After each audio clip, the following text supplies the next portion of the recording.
رب اشرح لي صدري ويسر لي امري واحلل عقدة من لساني يفقهوا قولي یا بدیع العجائب بالخیر یا بدیع الحمد لعلیہ والصلاة علی علیہ اما بعد فقد قال سبحانہ وتعالی فی قرآن المجید بسم اللہ الرحمن الرحیم رب حب لی من الصالحین صلوات اللہ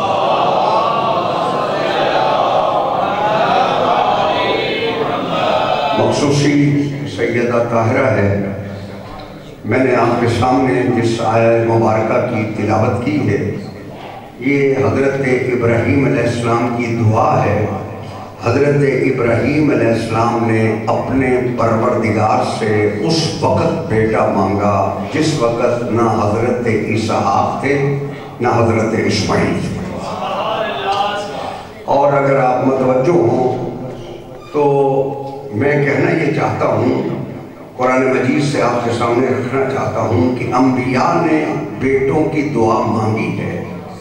پاک پیغمبر کو بھی تو اللہ نے بیٹے دے کے اٹھا لیے، پھر مصطفیٰ نے بیٹا کیوں نہیں مانگا؟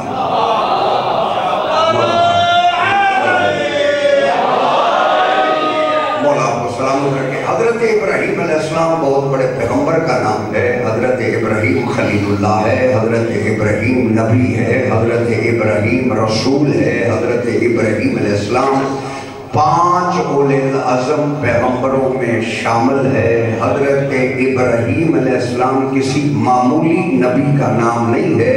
وہ خواب بھی دیکھے تو قرآن کی آیت بنتی ہے. اتنا بڑا نبی ہے، اتنی عظمت کا مالک نبی ہے، اور اپنے پروردگار سے دعا یہ مانگ رہا ہے رب حب لی من الصالحین، میرے پروردگار مجھے صالحین میں سے بیٹا عطا فرما. لفظوں پہ غور کرنا ہے، میں پوری ذمہ داری سے ترجمہ کر رہا ہوں. رب حب لی من الصالحین، میرے پروردگار مجھے صالحین میں سے بیٹا عطا فرما.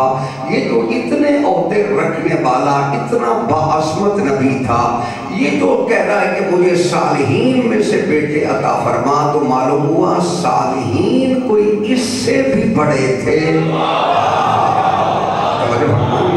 صالحین تو اس سے بھی بڑے تھے. وہ کہہ رہا ہے کہ مجھے صالحین میں سے بیٹا عطا فرما. معلوم ہوا جو ابراہیم کی نگاہ میں خلیل سے بھی بڑے ہوں صالحین کی جماعت ہے. یہ نہیں کہا کہ مجھے صالح بیٹا عطا فرما.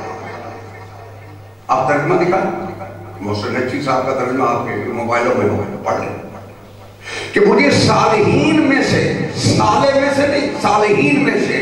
یعنی صالحین کہہ کے توجہ رہے، حضرت خلیل اللہ بتا رہے ہیں کہ ایک صالح ہوتا تو مصطفیٰ کی ذات مراد نہیں جاتی. صالحین کہہ کے بتا رہے کہ محمد جیسے کچھ اور ہیں.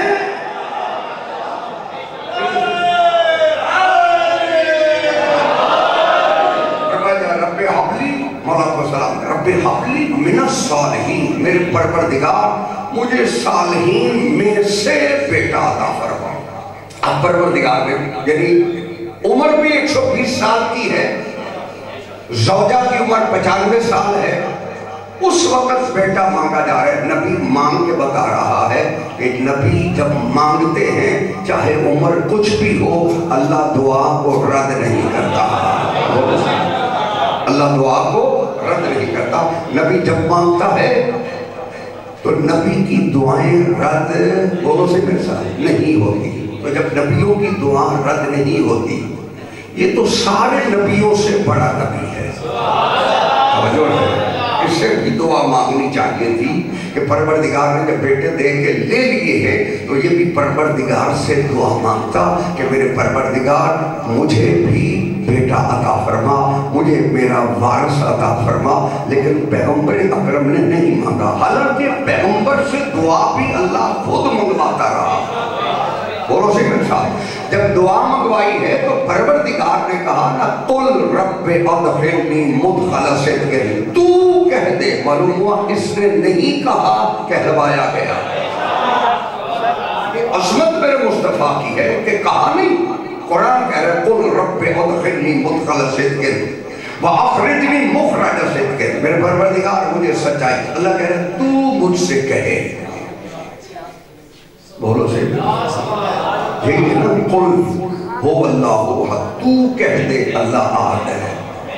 یہاں کہہ رہے قل تو کہہ دے رب ادخلنی. معلوم ہوا اس نے نہیں مانگا. علی وہ خود دینا چاہتا ہے. توجہ میری طرف رکھنی ہے. اس لیے کہہ رہے تو مجھ سے کہے کہ میرے پروردگار مجھے سچائی کے ساتھ مدینے میں داخل فرما اور مجھے سچائی کے ساتھ مکے سے نکال لے. وجعل لی من لدنک سلطانا نصیرا. تو مجھے اپنے پاس سے ایک طاقتور مددگار عطا فرما. محمد مددگار مانگے تو شرک نہیں ہے.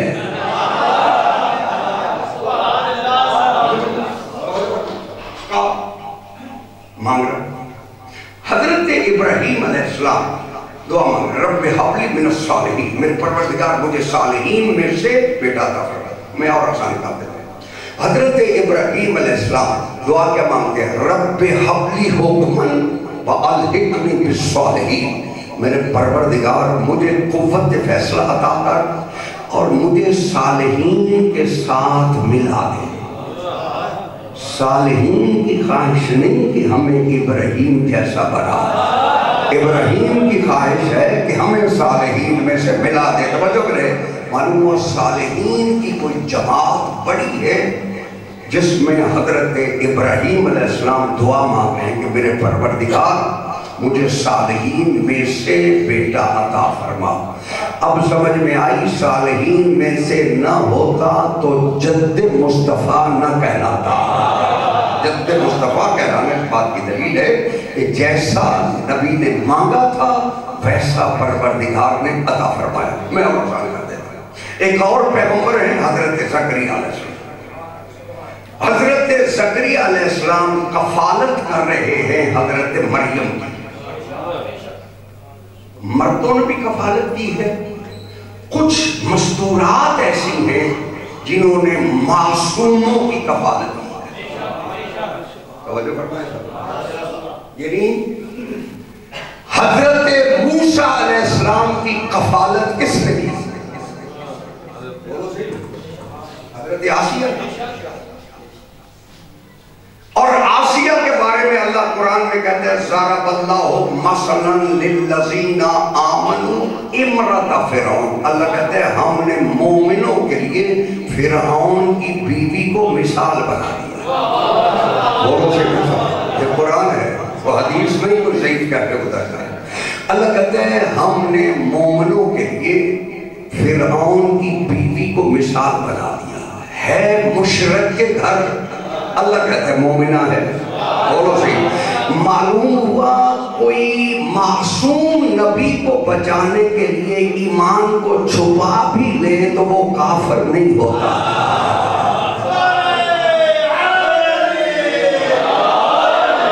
اور آسیہ نے حضرت مریم توجہ رہے حضرت موسیٰ علیہ السلام کو بچانے کے لیے ایمان کو چھپا کے کائنات کو سمجھایا. یہ تقیہ آج کی بات نہیں ہے. تقیہ ہوتا. اچھا حضرت مریم کی کفالت. حضرت عیسیٰ کی کفالت کس نے کی؟ حضرت عیسیٰ کی کفالت حضرت مریم نے کی. یعنی جہاں مردوں کا کردار ہے وہاں عورتیں بھی ایسی ہیں جن کا کردار اس قابل ہے کہ وہ قرآن کی زینت بنے. حضرت مریم کفالت کر رہی ہیں حضرت عیسیٰ علیہ السلام. اللہ جانے یہ کتنی بڑی خاتون ہے. سیدہ زینب کو چنا سید الساجدین کی کفالت کے لیے. توجہ میری طرف رکھیے. کہاں کفالت کر رہی ہے میں اس کی طرف نہیں جانا چاہتا ہوں مگر میں بات اتنا کرنا چاہتا ہوں کہ اتنا بڑا کردار ہے اس بیوی کا بھی صالحین کے خاندان میں سے ہے اس لیے اتنا بڑا کردار ہے. میں جملہ کہنا چاہتا ہوں اگر حضرت آسیہ ہوتی حضرت مریم ہوتی تب بھی سید الساجدین کی کفیلہ نہ بن سکتی. صرف سیدہ زینب کو کفیلہ بنا کر اللہ نے کائنات میں سمجھایا نہ زینب کی ماں جیسی کسی کی ماں ہے،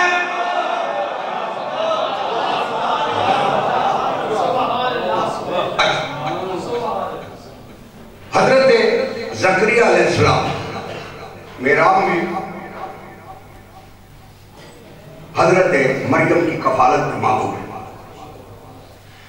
اللہ نے فرشتہ بھیجا، میں ساری بات کو چھوڑ، اللہ نے فرشتے کو بھیجا اور فرشتے نے آ کر حضرت مریم کو بیٹے کی بشارت دی۔ توجہ ہے حضرت، یہ کس آپ کے دلوں میں ہے؟ بشارت۔ جب بشارت مل گئی بیٹے کی کہ ہم تجھے ایک ایسا بیٹا دے رہے ہیں جس کی صفت یہ ہوگی کہ وہ مردوں کو زندہ کرے گا، نابینے کو آنکھیں دے گا، مبروس کو صحیح کرے گا۔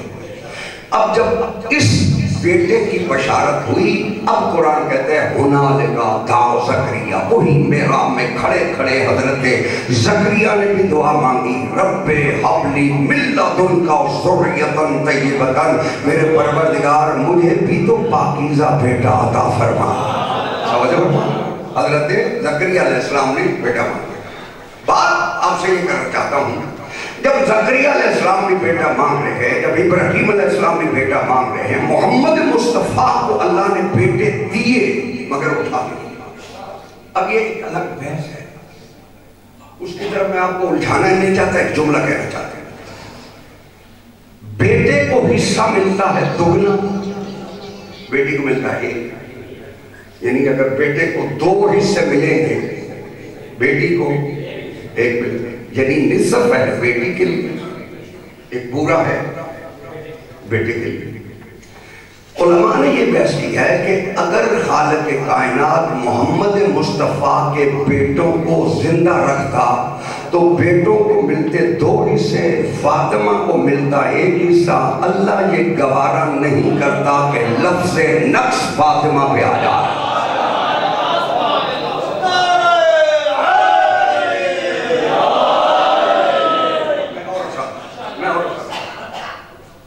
میدان مباحثہ ہوا، توجہ کریں سب۔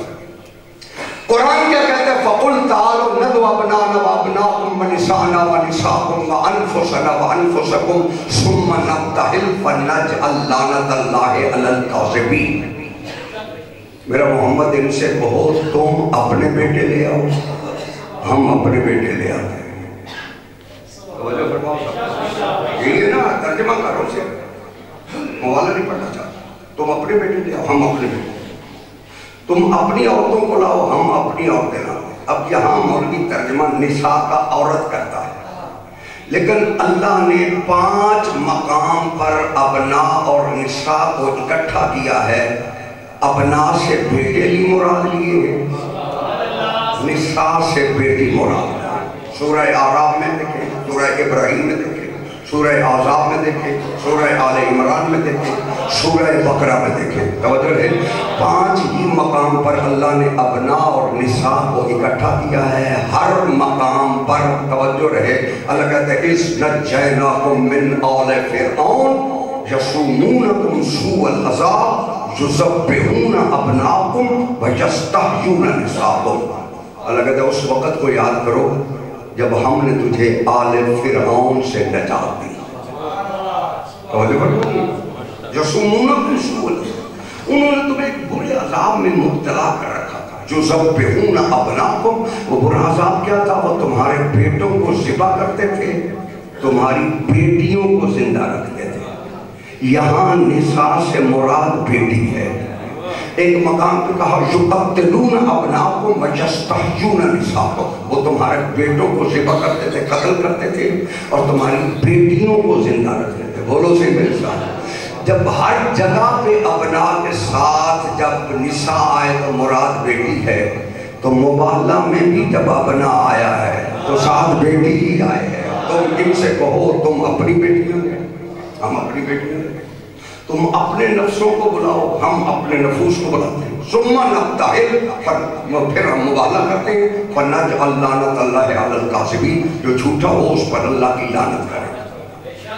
یہ 5 سچوں کا قافلہ چلا جھوٹوں پر لعنت کرنے کے لیے۔ بولو صحیح میں، یہ قرآن کی ہے۔ 5 سچوں کا قافلہ جھوٹوں پہ لعنت کرنے کے لیے چلا کون کون؟ پاک محمد مصطفیٰ، مولا علی۔ پاک پیغمبر نے اپنے دونوں شہزادوں کو آگے رکھا ہوا ہے تو روڈ میں لیا کہ انگلی پکڑی، حسن آ گیا، پیچھے رسالت ہے، اس کے پیچھے فاطمہ ہے، اس کے پیچھے علی ہے۔ توجہ فرمائیے، یعنی سیدہ طاہرہ اس بی بی کو کہا جاتا ہے کبھی کبھی علی بھی جس کے پیچھے چلے۔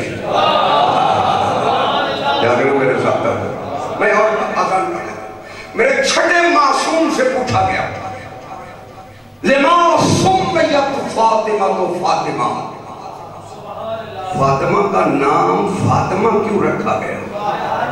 بولو سے میرے ساتھ، تھوڑا سا جاگو صحیح۔ دیکھیں میں جملہ کہنے لگا ہوں، عجیب توجہ کرتا ہوں۔ ہر معصوم کا نام اللہ نے رکھا ہے۔